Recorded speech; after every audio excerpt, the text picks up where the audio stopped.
All right, everybody, welcome to the video here for lesson number 7. In this lesson, we're going to go through and find out a little bit more about the probability rules that we can use here. So to do that, we're going to start with an opening exercise. So the opening exercise talks about a car repair shop and whether or not these cars are going to need certain things. What I'm going to have you do here is pause the video. And I'd like you to come up with the Venn diagram for this situation. Use the probabilities in your Venn diagram. Notice I'm using T and B for transmission and for brakes. And I'd like you to find the probability that they ask you about here. We'll then use this idea to create a new rule of probability. So go ahead, pause the video, and then when I unpause my video, you'll see all my work. We'll talk through it quickly. All right, so hopefully you tried this on your own.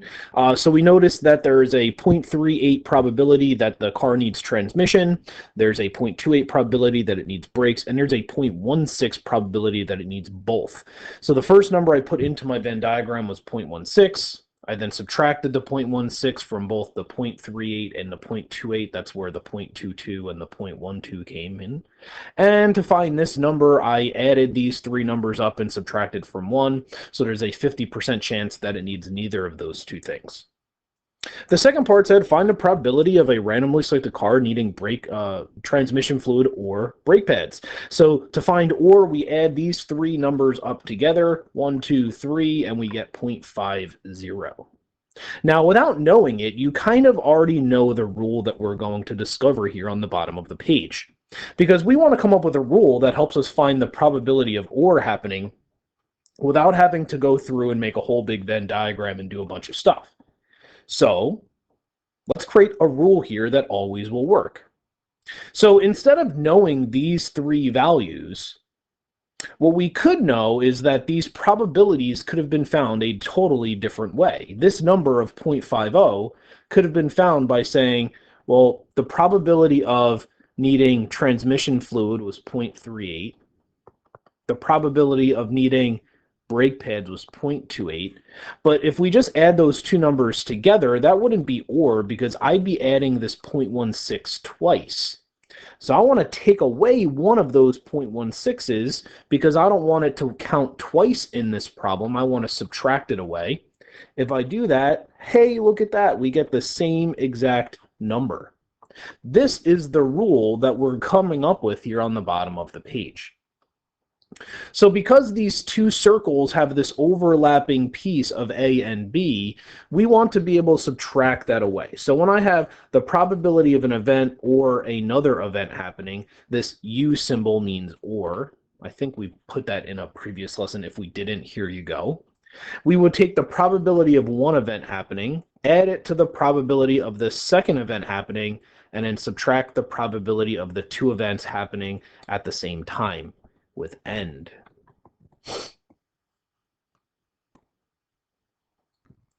Now, the nice thing about this rule is there's no need for these probabilities to be independent. So unlike the rule that we learned in lesson 6, this rule can be used no matter what the probability is. So without making a Venn diagram, if I just asked you for the transmission fluid or brake pad replacement probability, you could have just added and subtracted some numbers that were given and gotten the answer. So let's take a look. So it says, when a call is received on airline's call center, the probability it comes from abroad is 0.32. The probability that it makes a change to an existing reservation is 0.38. Suppose the probability that a call from both abroad and to make a change is 0.15. Calculate the probability that this call is neither of these. So we want to figure out a couple things. So first, let's define some variables here. So let's see, coming from abroad will make this A, and making a change will make this C. So we know the probability of coming from abroad is 0.32. The probability of making a change is 0.38. And we know the probability of coming from abroad and making a change is 0.15. Now it says calculate the probability that a randomly selected call is either from abroad or is making a change. So or. So if we want to find the probability of A or C, we would say 0.32 plus 0.38 minus 0.15. So I'm adding the two individual probabilities and I'm subtracting the end probability. So if I do that in my calculator, so 32, 38, and 15, I wind up getting a 0.55% chance of happening. So this is going to be 0.55 or a 55% chance of happening. So the next thing says, determine if these events are independent of each other. So to prove independence, we have to prove that the event of becoming abroad given change is the same thing as just being a call from abroad, right? Meaning that by introducing this change of flight, it didn't actually change or affect the probability at all. Now, to do a given probability, if you remember, the probability of A given B is equal to the probability of A and B divided by the probability of B. So if I want to find the probability of A given C in this problem, the probability of N is 0.15, and if I divide away the probability of C, I get 0.38. I already know the probability of A is 0.32, and I want to see if these two numbers are the same. So if I do 0.15 divided by 0.38, I get 0.394, which is not equivalent to 0.32. So that means these are not independent. Now, what this means in the context of the problem is the calls that are coming from abroad, the probability of that is affected by whether or not those calls are going to be making a change to an existing reservation. There's some type of a link between these two. So it says, suppose we did not know the probability of both events occurring was 0.15, but we were told that the events were independent. Would this probability, what is the probability that a randomly selected call is either from abroad or to make a change in the existing reservation? So this is saying we don't know if these are independent or not, but we now know that they are independent or not. So at the beginning of this problem, we were going on an assumption that we don't know nor do we care, so we're just using our rule. So because of the independence that they're telling us about here and telling us that we can't use this number to find the probability of A and C, because they're independent, we'd be able to go through and multiply the two individual probabilities together. So I could say the probability of A happening 0.32 times the probability of C happening 0.38. This is like a whole new problem. Okay, it's not an extension of the previous problem, just so you know. So if I do that quick multiplication, 0.32 times 0.38, I get a decimal here of 0.1216. It ends there, so we'll just leave it like that. So if that's the case for N, when I found the probability of OR, I'm actually going to use a different number. I'm still going to add the 0.32 plus 0.38, but I'm going to subtract away this new N number. This N number would be existing only if they were independent events. So if I do 0.32 plus 0.38 minus 0.1216, I wind up getting a decimal here of 0.5784. So we can say, 57.8% chance of happening. So notice the probability does change if we know that they're independent and we're not given this number. Now, at the beginning of all of this, I said the OR formula doesn't matter if it's independent or not, and that's true, but the AND formula does. So that's what this problem is showing us. Whether or not the events are independent or not is going to affect just this number. Okay, so it can change the overall outcome if they're independent or not. Okay, so sometimes I'll tell you that they're independent events, sometimes I won't tell you that they're independent events, but if you can determine that they are, it's going to change how we calculate some of the probabilities. All right, number 3 says, on his way home from work, Mr. Hines passes through 2 intersections with traffic lights. The probability he must stop at the first light is 0.4. The probability he must stop at the second light is 0.5. I'll make this event A. And let's make this event B. Now let's think about this. When you're driving, the probability of you getting to a light and being a red light is not affecting the probability of getting to the next light and being a red light. Okay, there's so many things that could happen between these two traffic signals to Mr. Hines on his way home from work that can cause the probabilities to change. So these two events are going to be independent of each other. They're not going to be dependent upon each other in any way, in my opinion. All right.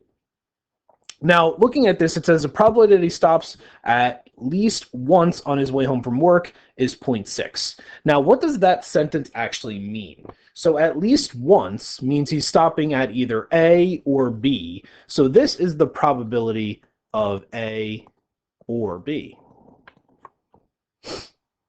Right? Think about it. It's not saying that he's getting stopped at both is a 60% chance of happening. It's saying he's stopping at least one time on the way home from work. So that tells us that if he stops at A, he could also stop at B, but he doesn't have to because that would still satisfy the wording of at least once. So since I know the probability of or, I know the probability of A, and I know the probability of B, I can use the equation that we learned today in this lesson to find the probability of n.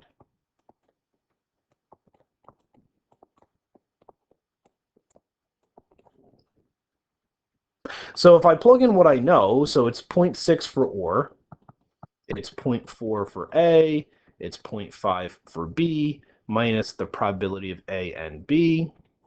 This is going to be 0.6 equals 0.9 minus the probability of A and B. Here we are literally just doing algebra. I'm not doing anything crazy here math-wise. So I have negative 0.3 is equal to negative probability of A and B, double negative, so that becomes a positive. So the probability of stopping at both lights on his way home is 30% chance.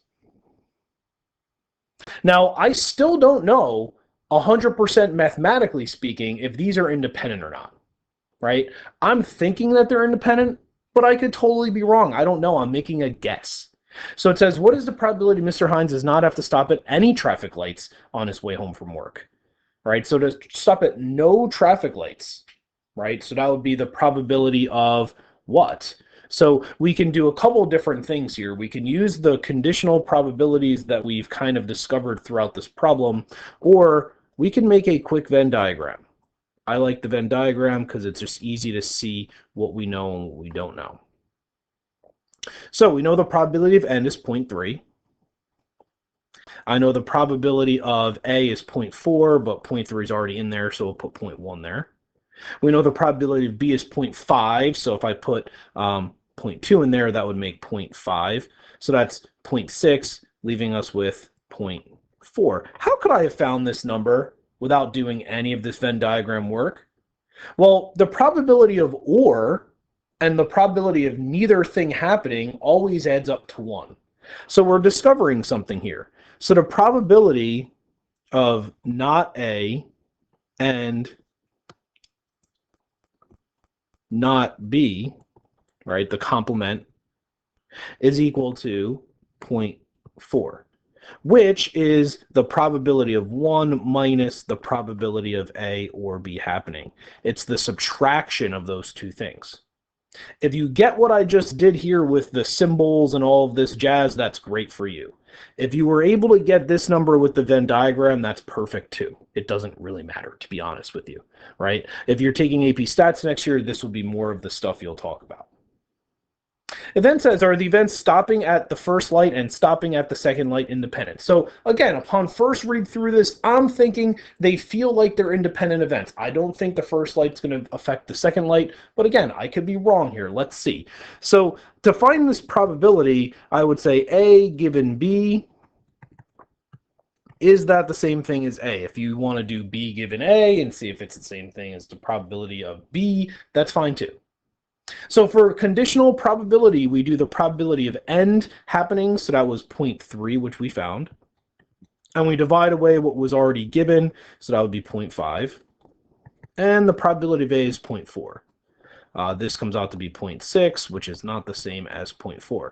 So that means these are not independent, so I was wrong.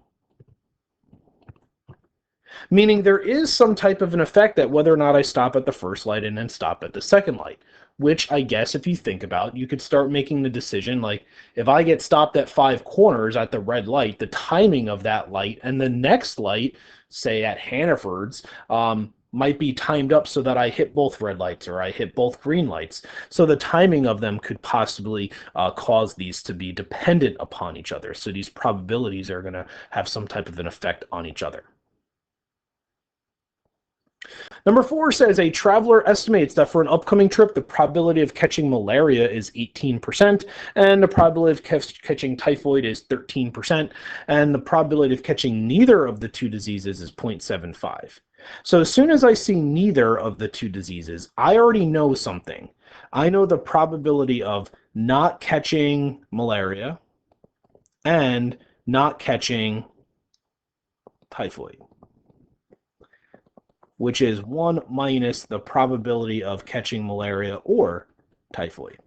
So if I wanted to figure out this or number, the probability of catching malaria or typhoid is going to be 0.25. 1 minus 0.75 is where I got that number from.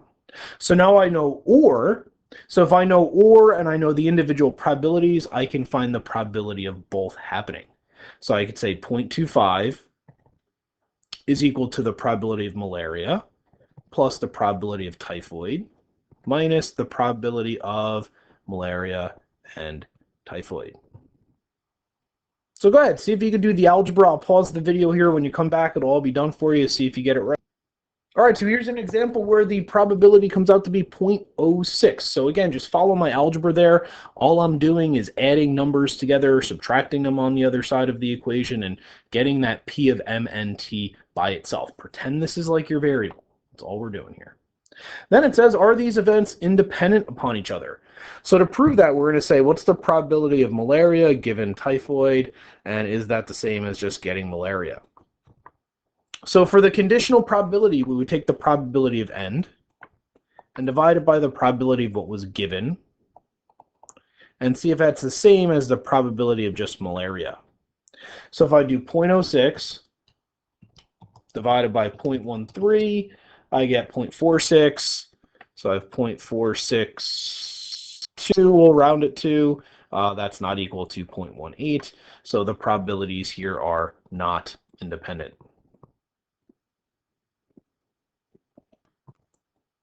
So again, when we're showing independence, we're trying to see if there's an effect by adding a new effect here or a new probability here to our conditional probability. Okay, there is an effect here. Okay, time to do the homework.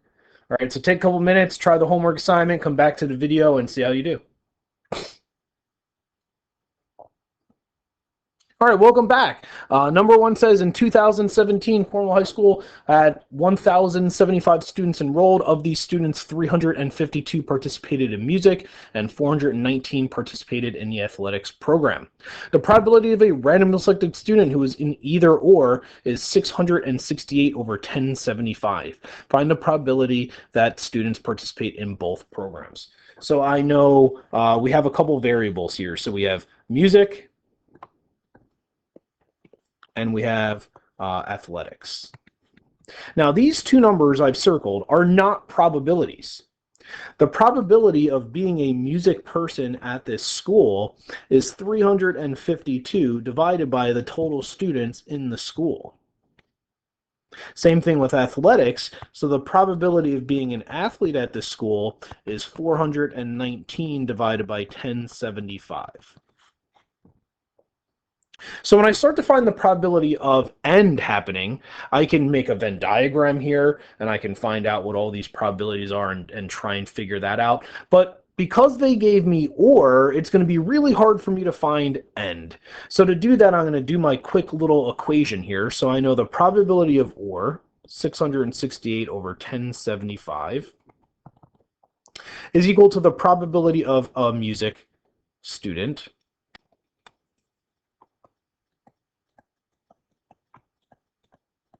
plus the probability of an athletic student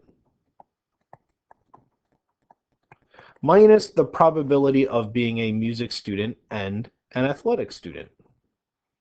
So now I just have to do some quick math. So if I do 352 over 1075 plus 419 over 1075, I get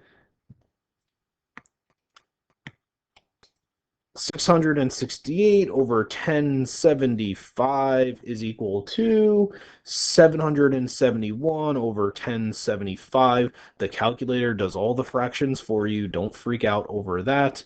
And we have this. To move this fraction to the other side, I would subtract it.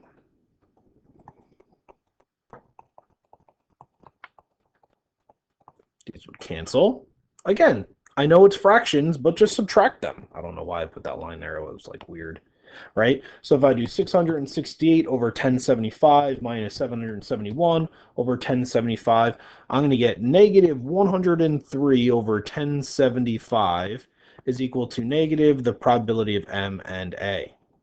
We'll divide the double negatives, and here is your probability. 103 divided by 1075, and that's the probability of being in music and athletics.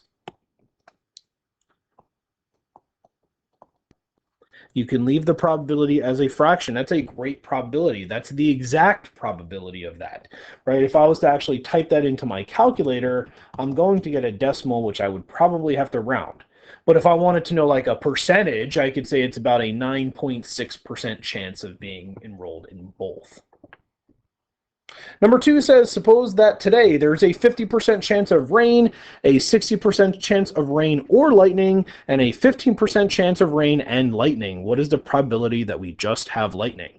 So we can say is the probability of rain or lightning is equal to the probability of rain plus the probability of lightning minus the probability of rain and lightning. Now, of these 4 pieces, I know 3 of them. So I know that there's a 50% chance of rain. So I'm going to put 0.5 for rain. I don't want to use percentages here. We'll use decimals. 60% chance of rain or lightning. So we'll put 0.60 here for rain or lightning. I don't know the probability of lightning, so that's going to stay. And I know there's a 15% chance of rain and lightning. Again, it just becomes a math problem now. This is algebra, right? Pretend this P of L is just like X. I would combine my like terms. So I'd have 0.60 is equal to negative whatever that is. So if I do 0.5 minus 0.15, what is it? 0.35? Yeah, 0.35 plus the probability of lightning. It's not negative. It is positive. So if I subtract 0.35 to the other side, we wind up getting 0.25 is equal to the probability of lightning. So there's a 25% chance of lightning. One little hint. If you're doing a probability question and you do something wrong and your probability in your answer comes out to be more than 1, it's not right. Right? And sometimes it happens with these OR pieces because you're adding, and if you subtract the wrong number out, you might get a wrong answer. No probability will ever be more than 1. It doesn't make sense, right? So just keep that in mind as you're doing these.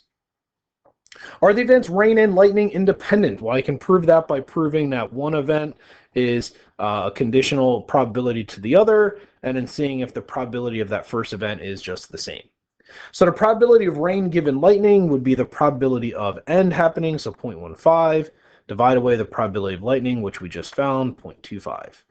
Probability of rain we already knew, that was 0.5. Are these the same? The answer is no. 0.15 divided by 0.25 is not 0.5, it's 0.6. So we see 0.6 is not the same as 0.5, so these are not independent.